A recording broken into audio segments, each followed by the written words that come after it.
বাসায় মাংস রান্না করলে অবশ্যই মাংসের ঝোলটা এইভাবে একদিন কাজে লাগিয়ে দেখুন। মাংসের ঝোল দিয়ে মুড়ি মেখে খাওয়া কত যে মজা, যারা খেয়েছে তারাই ভালো জানে। তো চলুন মাংসের ঝোল দিয়ে কিভাবে মুড়ি মেখে খেতে হয় সেই রেসিপিটি আজকে শেয়ার করি। প্রথমে আমি মুড়ি নিয়ে নিয়েছি এবং চানাচুর নিয়ে নিচ্ছি। এখন মরিচ কুচি ও পেঁয়াজ কুচি দিয়ে দিচ্ছি। এগুলো আমি আগেই কেটে রেখেছিলাম। সাথে দিয়ে দিচ্ছি শসা কুচি।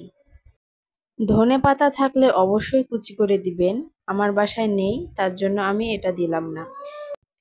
এখন আমি একটা লেবুর কিছুটা অংশ কেটে নিয়েছি, সেখান থেকে অল্প একটু লেবুর রস দিয়ে লেবুর খোসাটাকেও আমি চিকন করে কেটে দিয়ে দিচ্ছি স্বাদ মতো লবণ।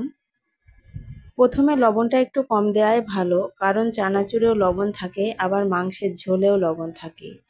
এখন দিয়ে দিলাম সরিষার তেল। অবশ্যই সরিষার তেলটা একটু বেশি দিতে হবে। এবার আমি সব উপকরণগুলোকে হাতের সাহায্যে খুব ভালোভাবে কচলে মেখে নেব। ভিউয়ার্স, ভিডিওটি যদি ভালো লাগে অবশ্যই একটি লাইক দিয়ে চ্যানেলটিকে সাবস্ক্রাইব করুন। প্রতিদিন এইরকম নতুন নতুন ভিডিও পাওয়ার জন্য পাশেই থাকুন। এখন আমি দিয়ে দিচ্ছি মাংসের ঝোল। এটা গরুর মাংসের ঝোল, আপনারা চাইলে মুরগির মাংসের ঝোল দিয়েও মুড়িটা মাখতে পারেন। একদিন এইভাবে মাংসের ঝোল দিয়ে মুড়ি মেখে দেখুন।